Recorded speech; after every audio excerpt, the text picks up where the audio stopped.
Today we're going to learn a cool calculator trick to make all of this really simple. We'll be given a set of data and sometimes a word problem. So in example 1, it says the data collected by a biologist showing growth of a colony of bacteria at the end of each hour are displayed in this table below.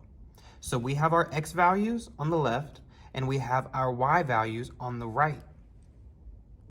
We have to write an exponential regression equation to model this data. So whenever you hear regression, know we can use the calculator for that.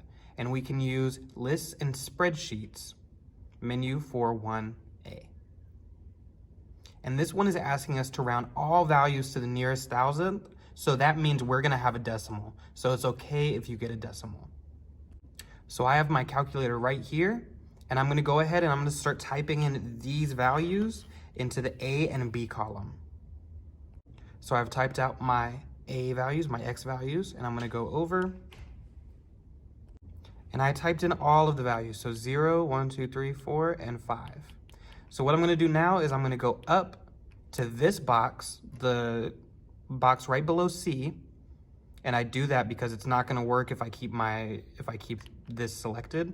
I have to go up here, type menu, 4, 1, and then all the way at the bottom, A is exponential regression.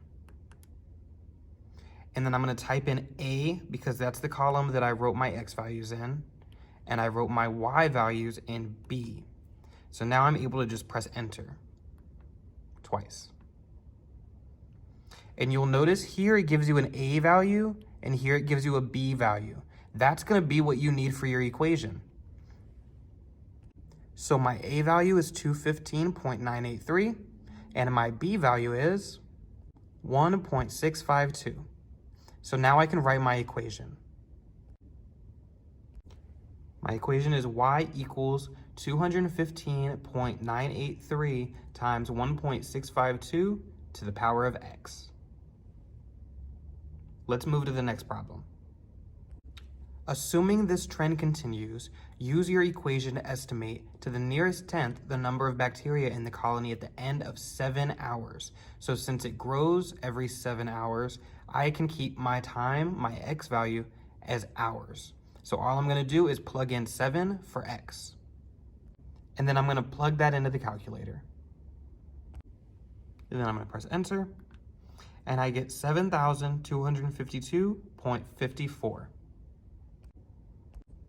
So after 7 hours, there will be 7,252.54 bacteria in the colony. Let's do it again. A cup of soup is left on a countertop to cool. The table below gives the temperatures in degrees Fahrenheit of the soup recorded over a 10-minute period. So I'm gonna go ahead and I'm gonna pull out my calculator. I'm gonna type in my values. Then I'm gonna move the cursor there, and I'm gonna press menu, 4, 1, and A for exponential regression. I put all of my X values in the A column, and I put all of my Y values in the B column, so now I can press enter twice.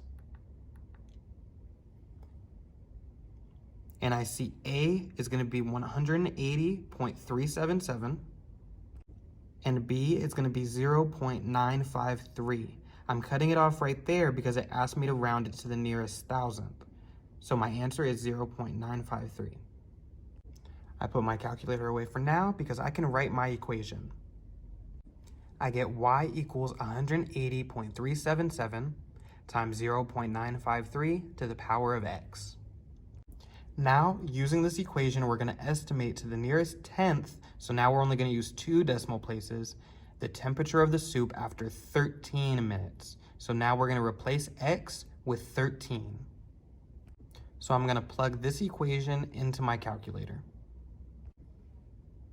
And then I'm gonna press enter, and I get 96.4692. We're rounding to the nearest tenth, so we're only gonna use 1 decibel. So 96.5. And that's all. Go ahead and complete the practice.